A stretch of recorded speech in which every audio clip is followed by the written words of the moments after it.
Você seria capaz de me contar a primeira palavra dita por você quando você aprendeu a falar? É claro, você não se lembra, nem eu, mas talvez seus pais ou parentes tenham lhe contado. Eu, por exemplo, disse a palavra água quando aprendi a falar. E dali para frente é como se a língua portuguesa fizesse parte de mim. E você já parou para pensar de que forma a língua portuguesa falada corretamente pode ampliar os seus horizontes? Este é o tema central do Café com Drummond de hoje. Uma convidada extraordinária que vai trazer luz para esse tema imprescindível, para mim e para você. Eu estou na Praça da Bíblia, aqui em Parauapebas, e este é mais um episódio do Café com Drummond.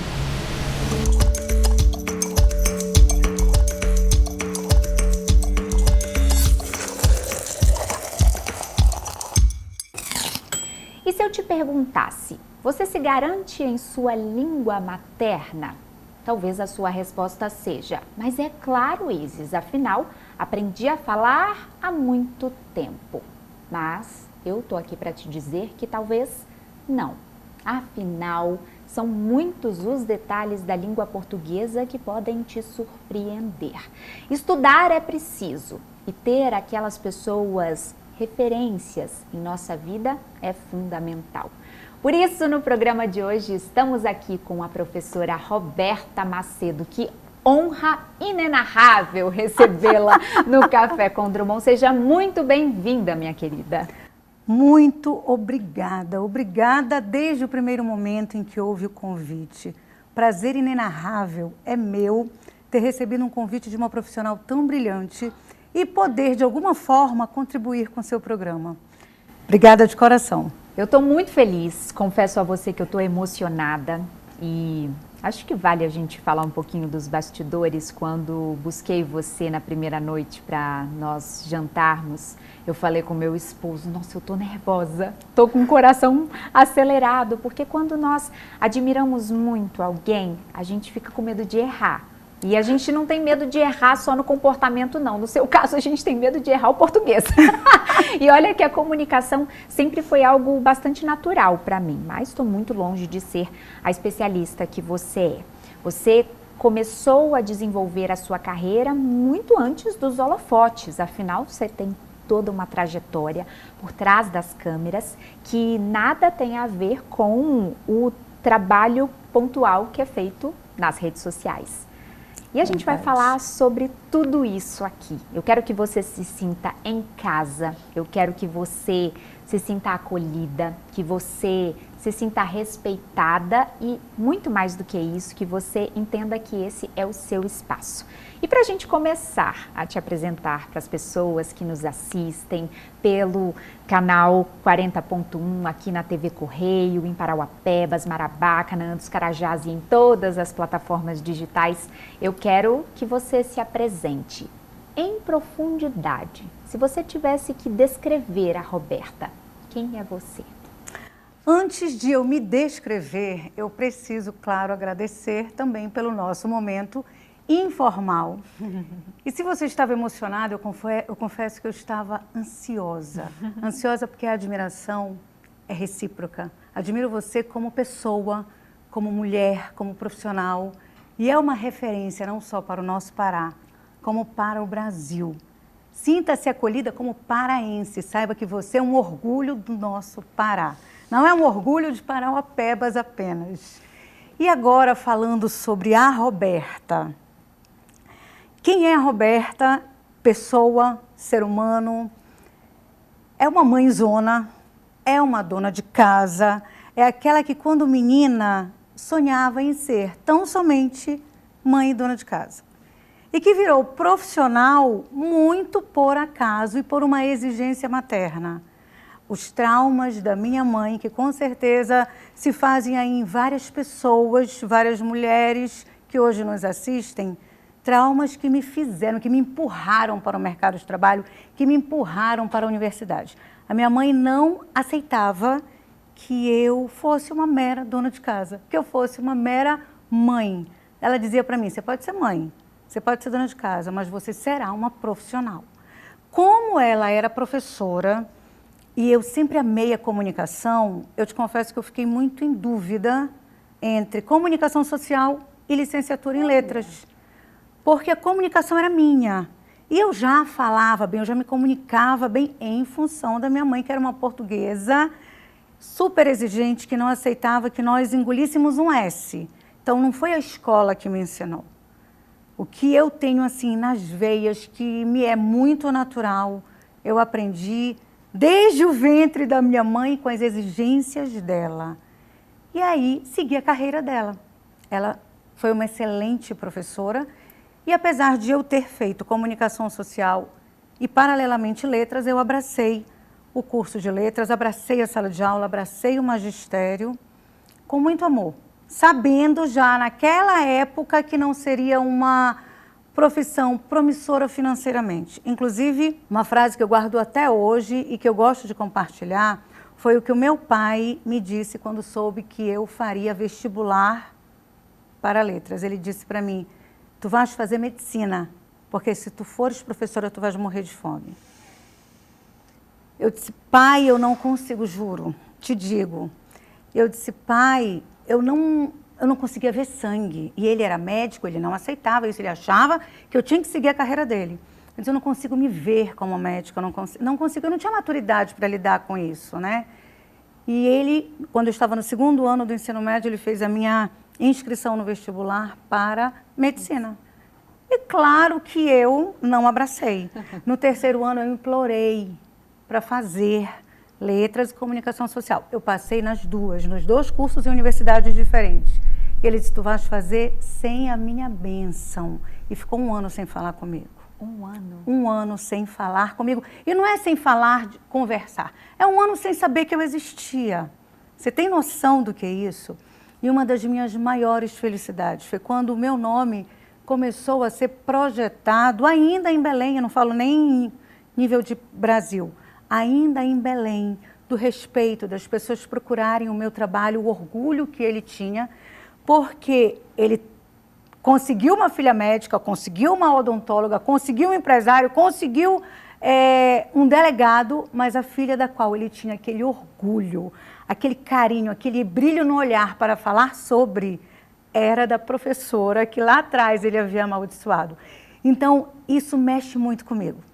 Para nós termos noção do nosso papel enquanto pais, do que nós fazemos com os nossos filhos, dos filhos que nós fomos e dos pais que nós queremos nos tornar no comportamento, no exemplo e na palavra.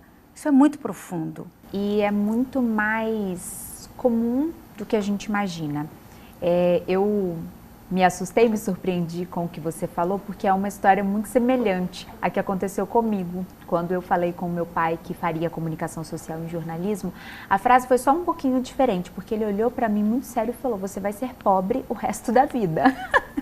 E ele falou isso com um certo medo. Sim. Eu acredito, inclusive por conta das batalhas que eles sempre tiveram na vida financeira, quantas e quantas vezes eu os vi debruçados nas contas, tendo que escolher quais eram os boletos que seriam pagos, as prioridades. Quais seriam as prioridades. Verdade. E tentando, de alguma forma, oferecer uma vida melhor para a gente. Eu falo isso sem muito medo da crítica. Eu fui uma criança muito privilegiada nesse aspecto, eu fui uma adolescente privilegiada, eu não passei grandes dificuldades, eu não tenho uma história muito triste para contar para você, para dizer: nossa, olha, eu passei fome e até os ovos eram contados dentro de casa. Não, muito pelo contrário, mas eu sei que isso dependeu de um trabalho muito árduo da parte deles, do meu pai e da minha mãe, trabalhadores que inclusive trabalham muito até hoje para manterem um estilo de vida, um padrão mínimo que os permita viver. Viver com dignidade. Com dignidade. Em que momento da sua vida, lá atrás, quando você começou a ver o seu nome projetado, ainda no contexto de Belém, porque a virada de chave a nível Brasil veio muitos anos depois, mas como que essa projeção te deu a tranquilidade de olhar para o espelho e falar: eu consegui, eu cheguei lá. Isso aconteceu ou você ainda está no caminho? Não, aconteceu. Eu entendia que eu não poderia parar. E o primeiro princípio é estudar. O meu sonho de menina, ao entrar na universidade, não era fazer a universidade em Belém e ficar ali. Não, eu entrei muito cedo, entrei com 16 anos na universidade, então eu não quero estudar aqui, eu quero ir embora. Como eu lia muito, então eu projetava ir para São Paulo. O sonho era São Paulo. Só que com 20 anos de idade eu engravidei do José Roberto.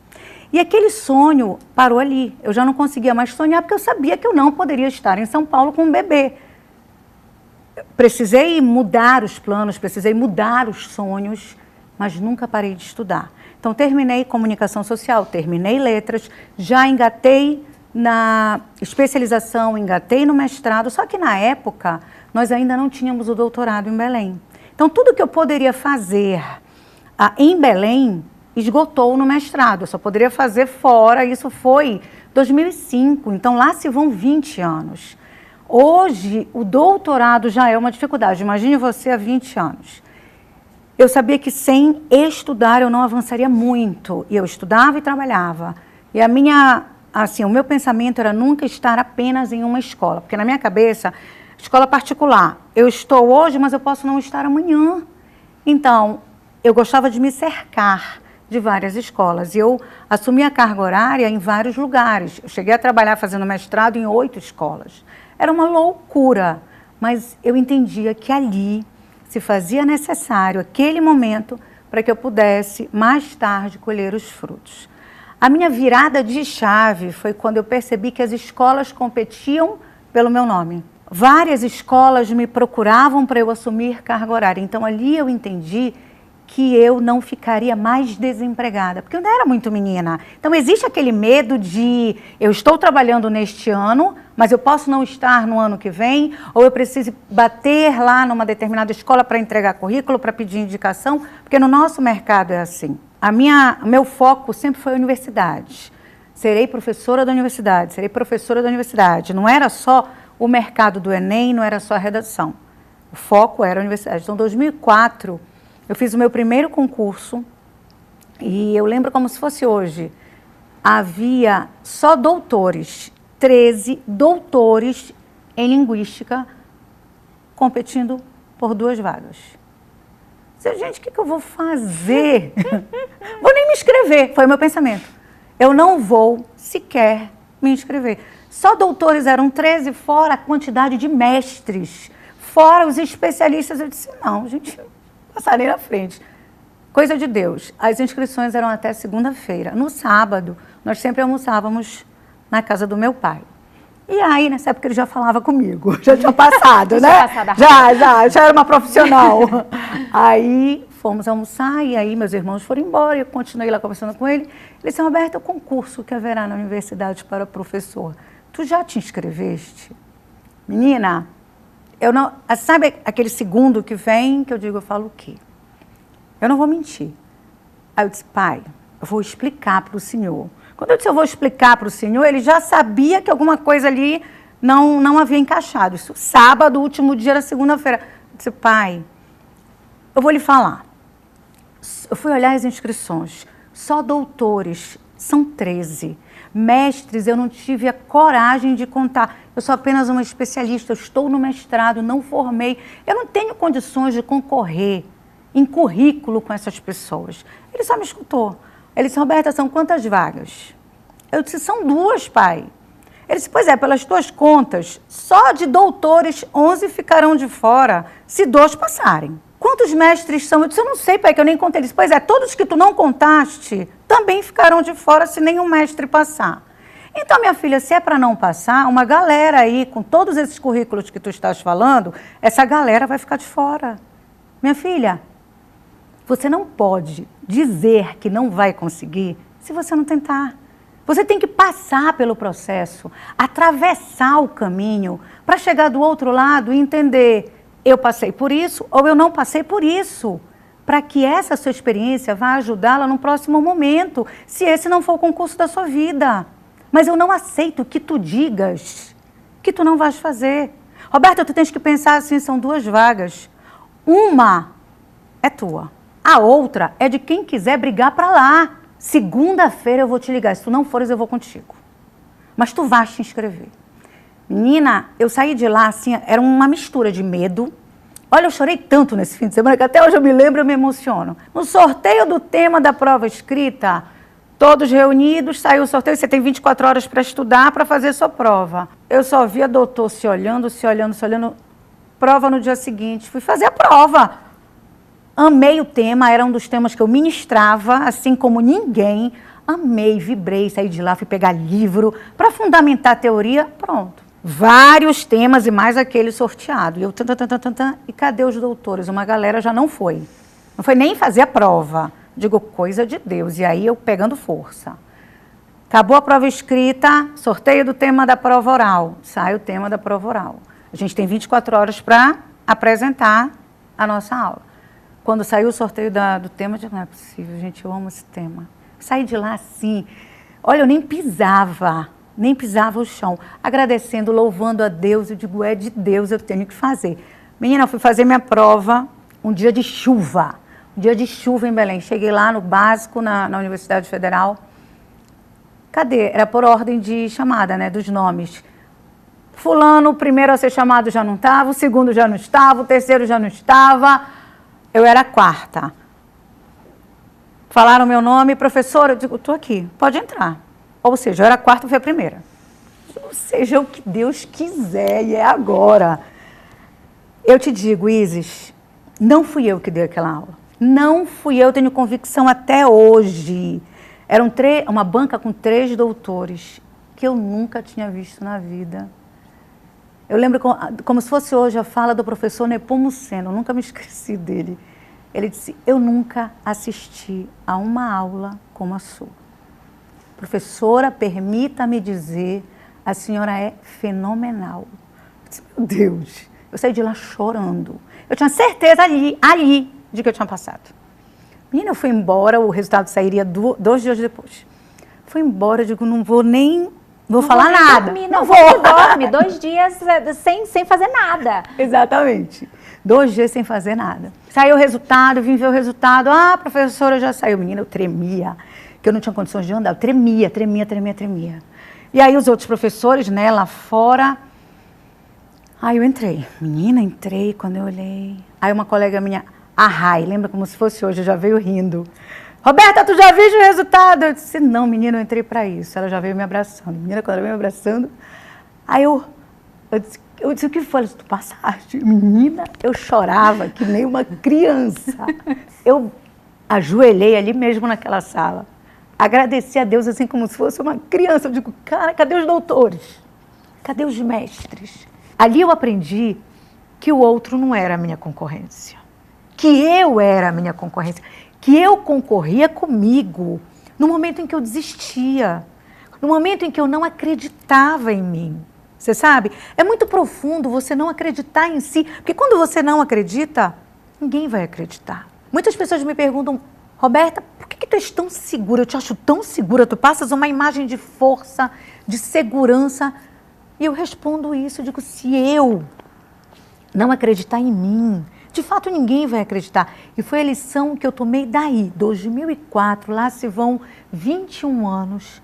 E de lá para cá, aquela Roberta, menina, insegura, sabe? Que acreditava que poderia ser do outro, mas nunca dela, porque acreditava que a concorrência estava no outro, foi uma virada de chave para competência, para capacidade, para acreditar que quando nós fazemos a nossa parte, quando nós fazemos o nosso papel, não há como não dar certo. O que a Roberta mãe hoje faz para que os seus filhos tenham essa mesma oportunidade? E mais do que isso, nós sabemos que o papel do professor, principalmente no Brasil, que não valoriza, que não entrega, que não proporciona um espaço digno como deveria, muitas vezes o professor também cumpre esse papel materno e paterno.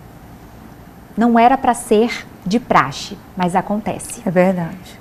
Como você faz e trabalha para que essas pessoas que são tocadas por você, essas pessoas que você inspira, que você ensina, que você doutrina de alguma forma, para que essas pessoas tenham essa mesma coragem, essa mesma autoestima, essa mesma vontade vontade de fazer a diferença para elas mesmas e para o mundo? Eu vou começar pela sala de aula porque também me emociona demais. Como professora, eu nunca fui uma mera professora. Não estava em sala de aula somente pela língua portuguesa ou pela redação. A maternidade sempre me foi muito apurada.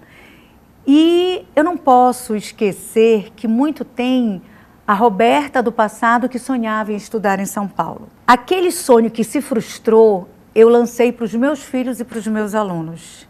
Então sempre fui muito forte em sala de aula e uma voz muito forte para estimulá-los a sair de Belém.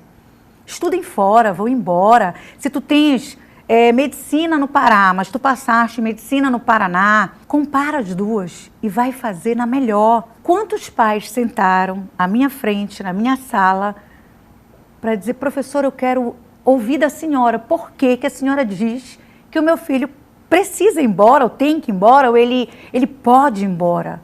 Por quê? Eu disse, pela capacidade dele, pelo sonho dele. Se existe em Brasília uma universidade melhor que a nossa, se existe no Paraná, se existe no Rio Grande do Sul, se ele passou lá, por que nós vamos podar esse talento? Deixa aí. Nós não criamos filhos para nós devemos instruir, educar, orientar. Deixe ir. Professora, a senhora acredita nisso? A senhora acha? Eu digo, eu tenho certeza. É importante você entender e respeitar o não do outro.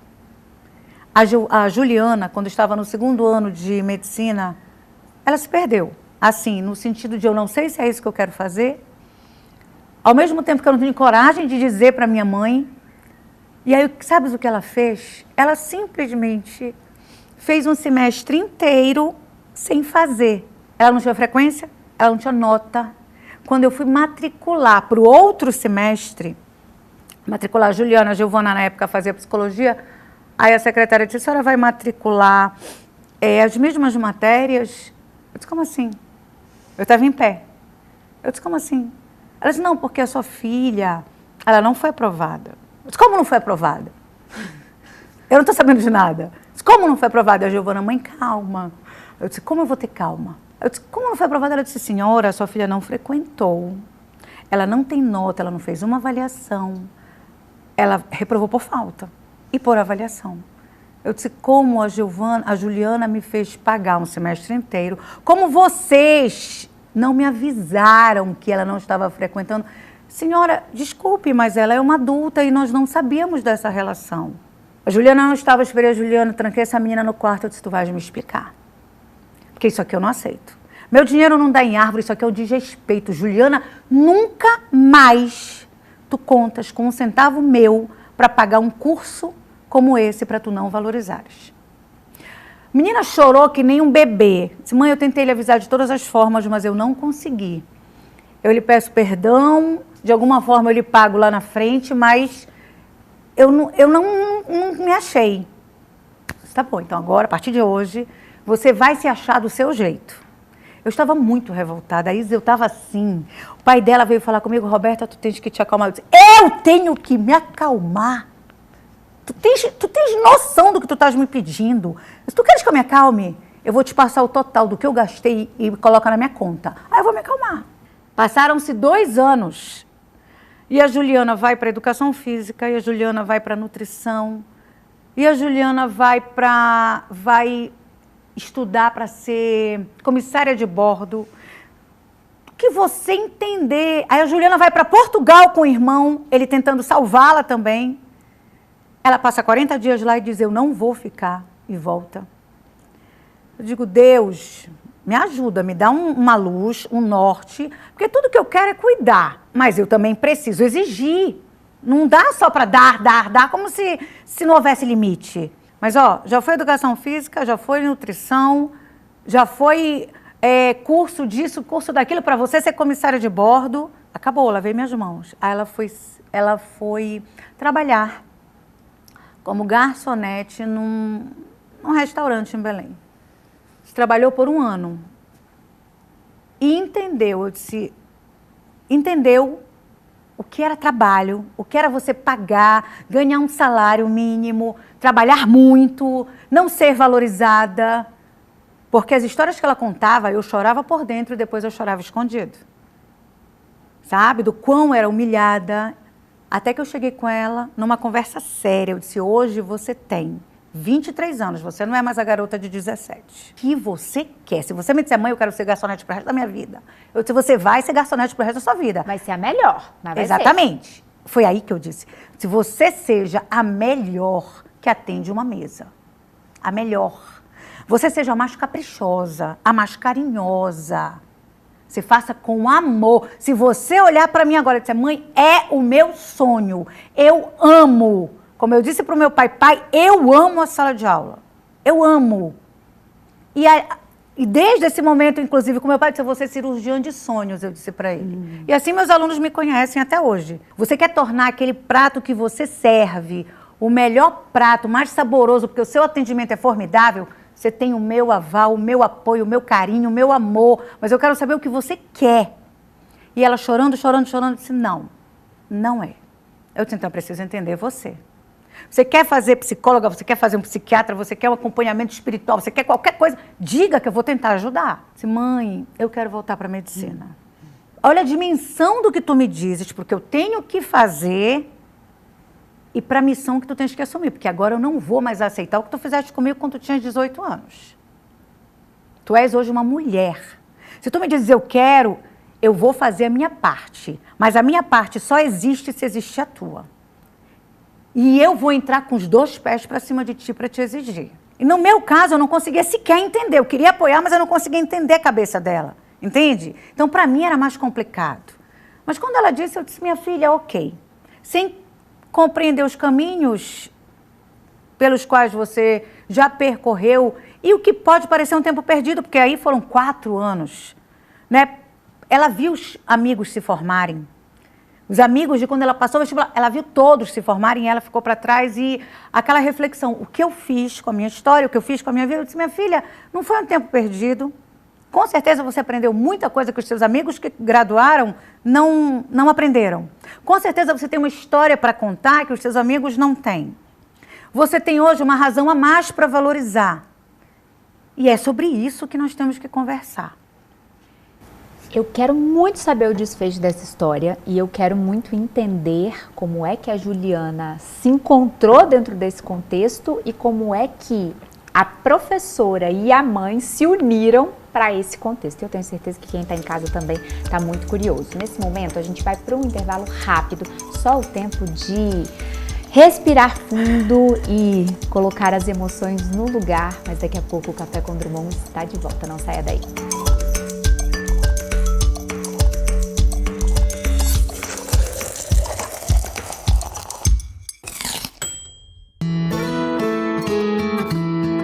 Desde menino aprendi com minha avó que a verdadeira casa não é feita de tijolo. Ela dá para carregar dentro do peito, onde quer que eu vá. E nessa casa cabe tudo que nos faz ser quem somos e que ninguém pode nos tirar, a nossa essência. Mesmo que visite outras casas, não esqueça sua origem. Seja onde estiver, lembre suas raízes e terá sempre sua casa com você. E você? O que tem na sua casa que faz toda a diferença? Café Santa Clara. Café para fazer a diferença. Presta atenção nos riscos e perigos com energia. A toda hora, Equatorial. Ligar vários aparelhos numa só tomada pode causar incêndio na tua casa, até doida.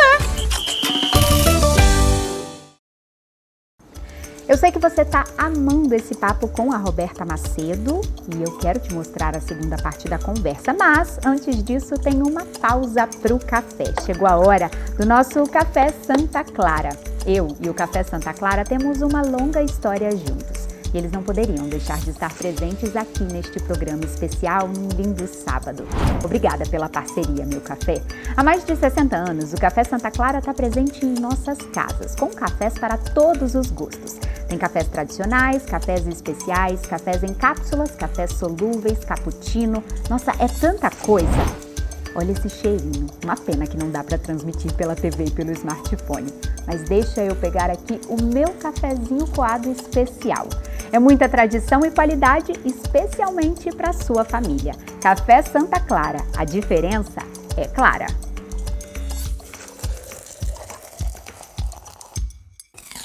Já estamos de volta no seu Café com Drummond, aquele cafezinho pós-almoço em dia de sábado. Roberta, agora mate a curiosidade das pessoas. Qual foi o fim dessa história que começou com a Juliana, que decidiu retornar para a medicina? Na verdade, ainda não finalizou, né? Matriculei, ela fez o semestre, isso é recente, isso foi em 2024 que ela tomou essa decisão, fez a virada de chave. Então, no último semestre de 2024, nós matriculamos para que ela fizesse, entrasse, voltasse para a medicina, se readaptasse, porque ela passou 2 anos fora, na verdade um pouco mais de 2 anos, e graças a Deus passou em todas as disciplinas. Fiquei tranquila quando foi agora para 2025, matriculada novamente, indo para a aula regularmente, estudando, mas eu sempre em cima, porque eu fiquei tão traumatizada, sabe, em chegar à secretaria para matricular e a mulher lá me dá aquela notícia que eu digo, não, agora eu preciso marcar em cima. E mesmo morando em outro estado, eu não abro mão de falar com os meus filhos todos os dias por vídeo. Eu digo, eu quero ver vocês. Então ela vai para a faculdade, no caminho ela já vai falando comigo no celular, já é vídeo conversando de como é que está o teu dia, até que horas tu tens aula, eu quero tudo. Minha filha está lá na faculdade, saiu, quero falar contigo, quero saber de prova, de trabalho, de tudo, como se fosse uma criança no ensino fundamental. Mas é a rede de apoio que não é você pagar, é você saber como está, quais são as dificuldades, como é que eu consigo continuar te ajudando, continuar te apoiando, para que tu não me decepciones também. E é como eu digo para ela, minha filha, quando acabar o curso, você me olhar e disser, mãe, não quero ser médica. Eu digo, tudo bem, pega o teu diploma e guarda. Pode ser que um dia tu precises dele. Eu peguei o meu diploma de comunicação social, guardei na gaveta e nunca precisei, porque eu abracei o magistério, eu abracei a sala de aula, eu me identifiquei, eu me apaixonei pela sala de aula. Se você não se apaixonar pela medicina, minha filha, você vai se apaixonar por outra profissão, você vai ser o que você quiser, mas a minha parte eu fiz, que é formar cada um de vocês. Se a tua irmã, que é mais nova, já se formou, já cumpri meu papel, teu irmão mais velho já se formou, já cumpri meu papel, e cada um vai abraçar o mercado de trabalho do jeito que tem que ser. Continuem estudando, e isso daí é a minha filosofia de vida. Você não pode parar de estudar, porque conhecimento é diário. Você produz conhecimento estudando, se apoiando em outros profissionais melhores do que você. Nós precisamos de referências. Nós, enquanto pais, somos rede de apoio. Mesmo que nós não concordemos com os nossos filhos, mesmo que eles não cumpram as nossas expectativas, eu sei que eu não cumpri a expectativa do meu pai. Eu sei disso. Mas mais tarde ele entendeu que eu não fui a professora que morreu de fome, mas que eu me tornei uma professora respeitada. E principalmente, eu não me tornei médica, mas eu cuidei de muitos alunos que se tornaram médicos, porque 90% pelo menos dos meus alunos que me procuravam queriam a medicina. Você transformou vidas de muitas formas diferentes, com uma inspiração, com um ensinamento e com um legado que é esse que você traz. Leia. É a minha frase clássica, leia até bula de remédio, porque tudo vai te trazer um ensinamento. Nunca é demais. Eu me lembro que na época da escola, eu muito encantada pela leitura, fui ler pela primeira vez O Menino do Pijama Listrado, que é uma obra, um romance clássico da época da Segunda Guerra Mundial, um livro muito triste. E eu me lembro que foi nesse livro que eu descobri o significado da palavra senho. Eu nunca tinha lido senho em outro lugar. E eu falei, senho? Que raio de senho? E aí fui pesquisar na internet, olha, é a testa franzida, né? Aquele semblante assim, mais fechado. Eu falei, olha, que bonito. E eu passei uma semana tentando criar uma oportunidade de usar a palavra senho. E eu tornei essa uma rotina na minha vida. Toda vez que eu aprendi uma palavra nova ou que eu descobri algo na leitura, eu tentava aplicar. Isso foi enriquecendo o meu vocabulário, isso foi otimizando a minha comunicação. Nós estamos num contexto, e aí eu falo desde o momento que você começou o processo de viralização, que foi ali, né, na época da pandemia. Sim. Já uma professora muito respeitada, começou a ganhar outros espaços dentro da internet e você também passou a receber muitas coisas, receber material para trabalhar, né? muitos textos errados, muitos equívocos linguísticos, e isso abre dois caminhos. E o primeiro deles que eu quero falar é: por que tem tanta gente falando errado? Por que tem tanta gente que não sabe escrever? Por que tem tanta gente que não consegue saber o básico? Porque nós não estamos falando sobre entender a filosofia de Foucault. Ler Foucault é difícil. Você lê 2, 3, 10 vezes e mesmo assim fica naquela, será que eu entendi direito? Agora, as pessoas leem um texto básico e não conseguem interpretar. E precisam reproduzir e não sabem a diferença de mais e mais. Não sabem onde coloca uma vírgula. Como professora, que certamente reconhece esses erros com muito mais facilidade do que nós, leigos, nessa área, como você enxerga esse cenário? Por que isso acontece? É falta da educação básica? É falta dos pais? Ou é uma dificuldade do próprio aluno de conseguir construir esse caminho? Não, eu acredito que haja aí várias respostas. Existe a responsabilidade da família, e eu não vou isentar. Existe a responsabilidade da escola, eu também não vou isentar. Existe a responsabilidade do Estado e existe a responsabilidade do indivíduo. Então é um conjunto e para piorar e entornar o caldo aí nesse conjunto, existe hoje uma responsabilidade na tecnologia, no mau uso da tecnologia. Eu vou começar pela família. Eu venho de uma geração cuja mãe ainda era mais presente dentro de casa. E o pai era o provedor. E a mulher que levantou a bandeira pela igualdade de direitos não entendeu que ela queria conquistar a igualdade de direitos e não a igualdade de deveres. E ao conquistar os direitos, que era o direito de votar, era o direito da cidadania, era o direito de ter uma voz, de estudar. A mulher não estudava, não tinha o direito de estudar. Ela cavou o direito de estudar, ela cavou o direito de ser uma profissional. Junto com isso, ela abraçou a igualdade de deveres. Então, o homem que antigamente era provedor, trouxe esse dever e transferiu para a mulher e ela abraçou dizendo, eu quero igualdade. O homem deveria ter se tornado provedor na época e continuado. A mulher, quando abraça o papel de ser provedora, ela não consegue abraçar todas as multifunções e ela vai deixando brechas. Então, a mulher de antigamente, que era mãe presente, ela não consegue hoje ter essa presença como antes se fazia, porque ela não tem tempo. Hoje ela é profissional, ela é acadêmica. E quando sobra, nesse tempo que sobra, ela é mãe. Então, aquele tempo para sentar com a criança, para auxiliar a criança, essa mãe não tem mais. E está deixando de lado.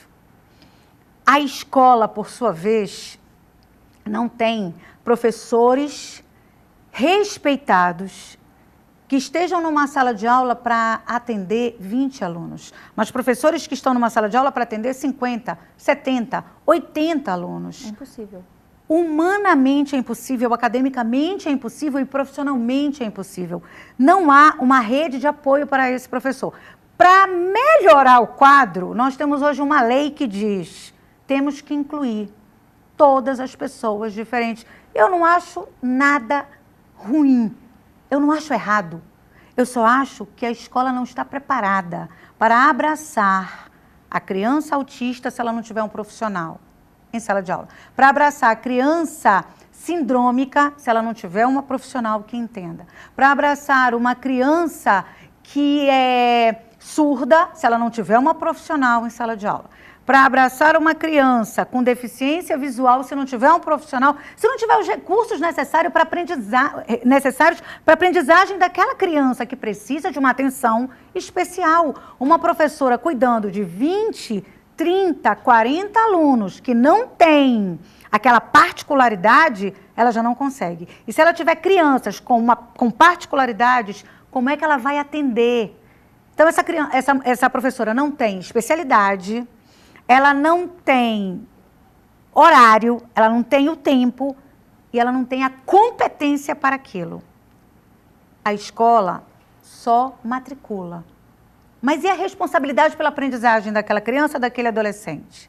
Mas existe uma lei que tem que ser cumprida e se a lei não for cumprida, a escola é denunciada. Os pais vão para a televisão, os pais vão para as redes sociais e vão denunciar. Mas quem está assumindo essas pessoas em sala de aula são os professores. Se o professor não tem essa especialidade, se ele não tem esse olhar, se ele não consegue abraçar tanta gente, ninguém está enxergando esse professor. Ele está cansado. Fora isso, hoje há uma liberdade muito grande para que a criança e o adolescente se refiram a um professor como outro qualquer. E há uma violência verbal, há uma violência física, há uma violência psicológica, cuja pesquisa você pode procurar. Mais de 50% dos professores concursados que deveriam estar numa sala de aula estão em departamentos de administração, porque eles não têm psicológico para assumir a sala de aula, porque eles não aguentam mais a sala de aula, pelo que ela se tornou. Para piorar, nós temos uma lei que diz: não se reprova mais. O aluno não pode mais ficar retido. Se você, aluno, criança, aprendeu, ou se você não aprendeu, você não pode mais ficar retido. O professor tem que aprovar esse aluno. E se o professor não aprovar, se ele meter o pé, dizer, não tem condições, ele não lê, ele não soma, ele não escreve, ele não tem como avançar para a série posterior, a direção vai aprovar essa criança. Então, como nós podemos formar crianças, adolescentes, leitores, escritores, críticos da sua realidade social, se nós não temos a própria escola e o próprio Estado que amparem essa realidade? Porque o interesse do Estado é dizer, estão sendo aprovados. E nós temos uma porcentagem que diz que não há mais analfabetos no Brasil. Não há mais analfabetos porque aquele menino está sendo aprovado e os analfabetos funcionais que nós temos hoje. Por isso que só cresce. Por isso que nós temos adultos que não sabem ler um texto básico. Porque lá atrás, quando eles deveriam ter aprendido a ler, e eu não estou falando de leitura de palavras, eu estou falando de leituras de ideias, de você ler e entender o que está escrito ali. Porque ler palavra, juntar sílaba, eu não falo sobre isso. Eu falo sobre você juntou a sílaba, você formou a palavra e você juntou essa palavra. O que está escrito aqui? Não sei. Qual é a ideia principal deste parágrafo? Só deste parágrafo? Não sei. Não sei. Eu não consigo entender. Eu não estou falando de uma conta difícil de se fazer. Mas quanto é 7 vezes 7? Ai, não sei. Conta na mão, não sabe. Não sabe, mesmo contando na mão, ele dá a resposta errada. E eu não estou falando da criança, eu já estou falando do adulto. Porque lá atrás, ele não foi cobrado. Porque lá atrás, quando ele não poderia ser aprovado, ele deveria ter sido retido, porque ele não aprendeu, porque ele não teve condições de aprender, seja lá por quaisquer dificuldades, ele não foi retido e ele foi, aprovado só para constar na porcentagem da quebra do analfabetismo. Só que essa porcentagem que não foi ajudada lá atrás, hoje é prejudicada na vida adulta, quando o adulto se diz alfabetizado, mas ele não sabe o básico do básico. E você vê profissionais, jornalistas escrevendo errado, jornalistas falando errado, e você lê advogados falando absurdos, e você diz como se formou. Aí você vai entender também, porque junto com o analfabetismo funcional, nós ainda temos uma proliferação de faculdades particulares. Hoje, só não faz uma faculdade quem não pode pagar R$50.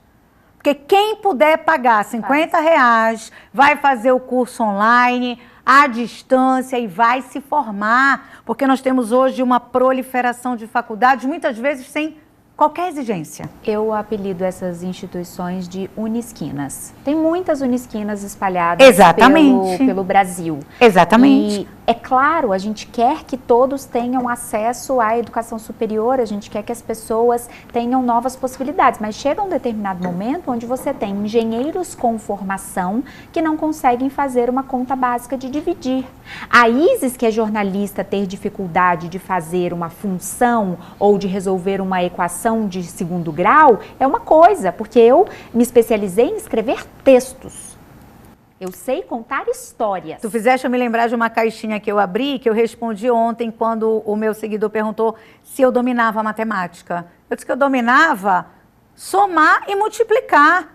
E é disso que eu preciso para a vida. Eu preciso somar e multiplicar para a vida. Eu não preciso da fórmula de Bhaskara. Exatamente. Eu não preciso. Eu não preciso disso, e eu entendo. Mas nós temos que ser Deus, bons naquilo que nós abraçamos. e graças a Deus que eu tenho por perto pessoas que dominam essa área e a gente vai fazendo essa troca. Agora, Roberta, na rede social, e aí foi nesse momento que você começou a virar realmente uma grande referência nas plataformas digitais, você passou a corrigir pessoas e espaços públicos, outdoors, cardápios. Isso, obviamente, gerou uma legião de fãs, de pessoas que gostam e querem ver essa leveza com que você traz, mas também traz os haters, né? Aquelas pessoas que falam, nossa, mas o que você está fazendo é um grande preconceito linguístico. E eu sempre tive a ideia de que o preconceito linguístico está relacionado diretamente com a minha capacidade de interpretar as oportunidades que aquela pessoa teve de aprender ou não. Então, falar para uma pessoa que não teve acesso à educação básica, para uma pessoa que é analfabeta por limitações de oportunidades, que ela fala errado, beira o absurdo. É triste. Claro. É uma covardia. É uma covardia. É uma covardia. É uma covardia. Agora, uma pessoa que teve as mesmas oportunidades que eu, uma pessoa que estudou nas mesmas escolas que eu, que de alguma maneira teve acesso aos mesmos livros e comeu pratos semelhantes e teve uma base nutricional que o permitiu absorver, não tem nenhum tipo de limitação cognitiva ou física que trilhe esse caminho, e essa pessoa erra um mas e mais ou me coloca um seja no meio da frase, eu não consigo respeitar. E eu entendo a sua indignação, porque não é sobre você dizer que o outro é inferior a você. A gente está falando da nossa língua materna. Eu entendo que saber a regra da crase pode não ser tão simples para quem não vivencia a gramática, vivencia a língua portuguesa na essência. Mas dá para a gente saber o básico. Dá para a gente tentar entender como é que se escreve um texto minimamente plausível para você trocar e-mails. Aí nós temos uma nova briga também. Por quê? Porque, de fato, a nossa língua, ela não é respeitada. E ela não é respeitada, eu não estou falando da pessoa que não estudou, que não teve oportunidades. Infelizmente, é uma bandeira levantada no Brasil de que, se você entendeu o que eu disse, está tudo bem, não me critique. A minha mensagem foi transmitida, você compreendeu? Pronto, não interessa como eu escrevi, não interessa como eu disse, não interessam os desvios gramaticais. E nessa mesma bandeira existe a filosofia da imposição da norma culta. Só que não é assim que acontece. Infelizmente, nem para interpretar a sociolinguística, interpretar Marcos Bânio, como tantas vezes já me perguntaram, Roberta, tu nunca leste Marcos Bânio? Digo, já li, eu acho que vocês que não leram e não souberam interpretar, gente.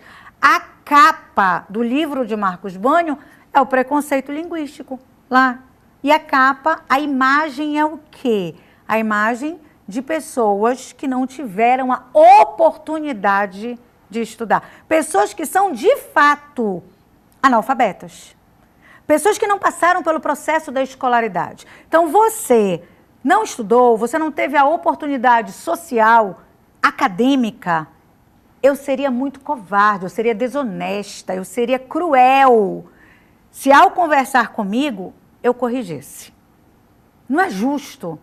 Você não tem a obrigação de saber porque você não estudou. Agora, aquele que passou pelo ensino fundamental, passou pelo ensino médio, muitas vezes passou pela graduação, pela pós-graduação e fere o básico da língua portuguesa, eu não tenho como aceitar. Eu corrijo o outdoor, eu corrijo o cardápio, nos restaurantes classe A, você não vai me ver corrigindo um cardápio lá no Ver o Peso.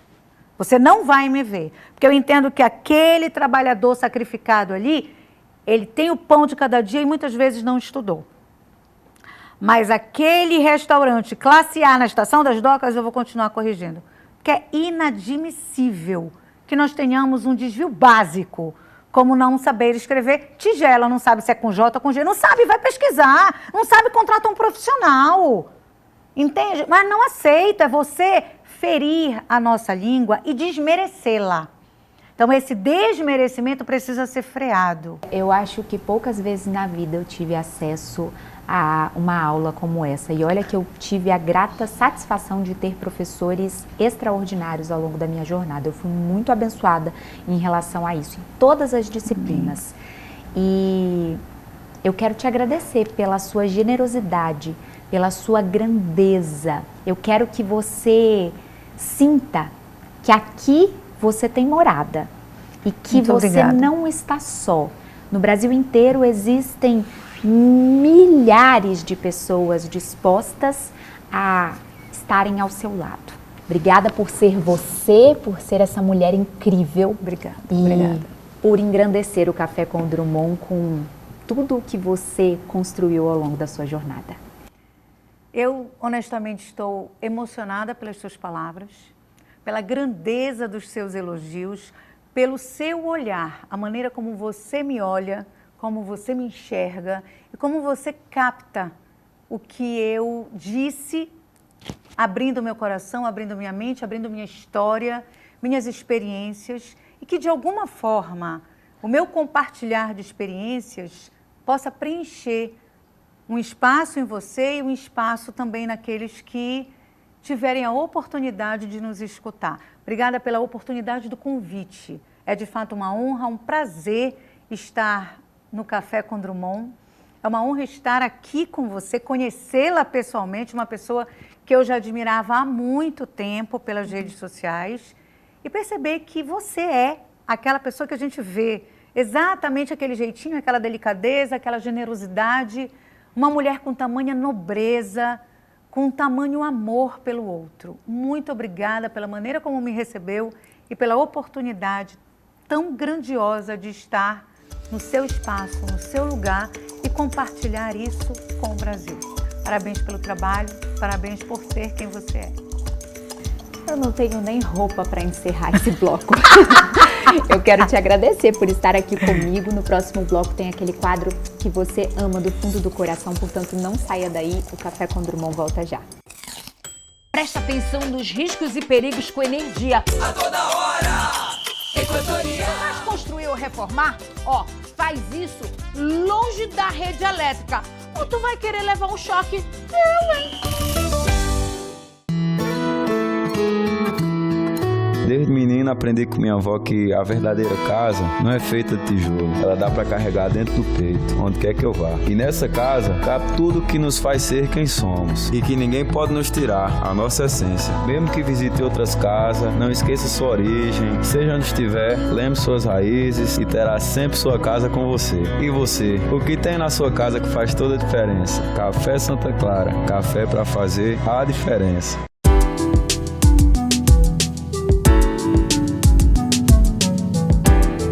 Já estamos de volta com o seu Café com Drummond e você já está pegando o ritmo, sabe que agora neste bloco nós temos o quadro Energia para Crescer.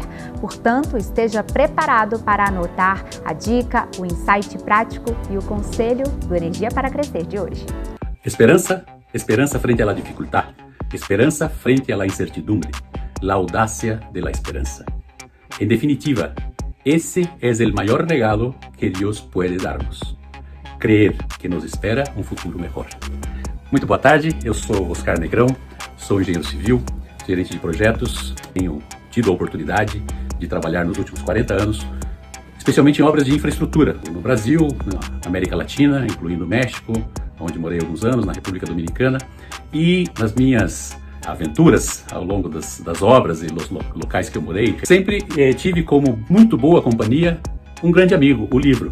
Os livros são muito importantes, que eles nos preenchem um lado importante da vida, que é a nossa necessidade de reflexionar, a nossa necessidade de conhecer sempre um pouco mais, entender por que nós estamos aqui, por que é importante a gente sempre pensar no desenvolvimento, o desenvolvimento intelectual. Eu não leio para saber mais do que ninguém, eu leio pelo prazer da leitura. Não importa se eu pego um livro para ler e se ele é maior ou menor, ele tem mais ou menos páginas. Eu posso pegar um livro como esse de Quintergrass, O Menino do Tambor, é um dos melhores livros que eu li na minha vida. Poxa, mas ele é um livro de quase 1000 páginas, 800 e tantas páginas. Quando você tem um livro muito grande, você vai lendo de uma por uma, e quando você vê, você está tão empolgado com a história, tão ansioso para saber o que vai se passar, que você não percebe o tamanho do livro, não importa o tamanho do livro. É como num filme bom, não importa a duração. Eu escuto muitas vezes as pessoas falarem que na minha juventude eu lia muito, mas eu perdi este hábito e agora eu não consigo mais. Eu não tenho tempo, a vida não me permite, eu estou sempre correndo. Se você tinha esse hábito, recupere. Se você não tinha, adquira. Porque você pode adquirir o hábito da leitura como você pode aprender a jogar xadrez aos 60 anos. Você pode aprender mandarim aos 75 anos. Nossa capacidade intelectual não está limitada pela nossa idade. Pelo contrário, a maturidade nos traz uma percepção muito melhor das histórias que a gente lê, ou das histórias que a gente ouve. Inclusive, reler livros que relemos no passado é muito agradável, porque, ainda que o livro continue o mesmo, nós mudamos. A nossa forma de entender o mundo mudou, nossas experiências são outras. O livro nos traz uma energia vital importante. Lendo, certa vez, em casa, a minha filha, que devia ter uns 8 anos na época, falou assim: nossa, pai, você fica rindo quando você lê? Certamente eu estava lendo uma passagem interessante ou agradável que me fez sorrir enquanto lia. E isso chamou a atenção da minha filha. E eu expliquei para ela que o livro nos traz essa emoção. Eu lembro quando eu terminei de ler O Menino do Pijama Listrado, eu estava sentado numa poltrona de avião no corredor e eu chorei. Porque foi um livro que me tocou profundamente. O livro tem essa capacidade de exercitar a nossa capacidade intelectual, de mexer com as nossas emoções. Se você tem na sua casa 3 ambientes, sala, quarto e banheiro, deixe um livro em cada um dos ambientes. E você vai ver o prazer que é fazer, inclusive, leitura simultânea. Eu não estou sugerindo que ninguém deva começar lendo 3 livros ao mesmo tempo. O que eu estou sugerindo é que você tenha sempre livros à mão. Eu estou gravando esta fala tendo como pano de fundo uma pequena biblioteca, que nada mais é do que um presente que eu me dei quando eu fiz 60 anos, em plena pandemia. Eu não podia sair para comemorar e eu tive uma ideia que me encantou e eu pus em prática, que foi, eu me dei de presente de 60 anos uma estante para os meus livros. Eu não coloco nessa estante livros técnicos, eu coloco livros, especialmente os que me dão prazer, desde poesias, biografias, romances, guias de viagem, arte. Então eu sempre tive por hábito dar livros de presente. E sempre gostei de receber livros de presente. Se você perguntar para mim, o que eu dou de presente pro fulano? Eu vou ter um bom livro. Ah, mas eu não sei do que ele gosta. Tem livros que servem para todos os gostos. Eu costumo dizer que eu casei por causa dos livros. Quando namorado, eu comprava livros e dava de presente para minha namorada, que é minha esposa até hoje, e eu fui dando tantos livros para ela que depois eu só tinha uma solução. Eu tinha que casar com ela para poder ganhar meus livros de volta, para poder ler ou reler. Então fica a dica, energize a sua vida com boas leituras. Tenha em conta que não existe livro ruim que não traga algo de bom. Tenha muitos livros sempre ao seu redor, presenteie livros, peça livros de presente. A leitura nos propicia uma viagem em diferentes lugares, em diferentes momentos, em diferentes histórias, tá? Entrando em mundos que a gente nem imagina. Procure ler, por mais simples que seja o livro, procure ler como um hábito. Deixe de usar o seu celular por 30 minutos ao dia e use 30 minutos para a leitura. Você vai ver que vai fazer uma diferença enorme na sua vida. Com bons livros, seremos melhores pessoas. Sendo melhores pessoas, o mundo será melhor. Tá bom? Muita energia para vocês. Como é bom absorver conteúdo daqueles que não têm medo de compartilhar o aprendizado. E olha, é claro que o quadro Energia para Crescer e também o Café com Drummond só são possíveis por conta de uma parceria incrível com a Equatorial. E a toda hora, a Equatorial orienta sobre os riscos e perigos da rede elétrica. Por exemplo, o uso exagerado do chamado T ou Benjamin e ainda daquelas extensões em geral é muito perigoso. Coloca em risco a vida da sua família e também a sua vida. Esse hábito pode causar sobrecargas elétricas e até chegar a causar acidentes graves ou incêndios. Você precisa de mais tomadas? Chame um eletricista qualificado. Equatorial, por você hoje, pelo futuro, todo dia. A toda hora, Equatorial. Sabe, quando eu convidei a professora Roberta Macedo para o Café com Drummond, foi impossível não me lembrar dela, a Mafalda, que embalou muitos dos meus aprendizados com a língua portuguesa. Professoras como a tia Dalva ou, quem sabe, a Aurélia me colocaram o gosto pela leitura e pelo aprendizado da nossa língua materna. E hoje, por meio dessa entrevista, você pode aprender ainda mais. Essa é a essência do Café com Drummond. Muito conhecimento em doses cavalares de inspiração. e dedicação extrema, aquilo que nos faz ser essência. Portanto, no programa de hoje, eu quero que você, de alguma forma, tenha saído daqui transformado e queira, de fato, falar a nossa língua da melhor maneira que você puder. E eu já estou ansiosa pelo próximo sábado, às 13 horas, no nosso próximo Café com Drummond. Tchau, tchau! Café com Drummond, patrocínio Equatorial. Por você hoje, pelo futuro, todo dia. E Café Santa Clara. A diferença é clara.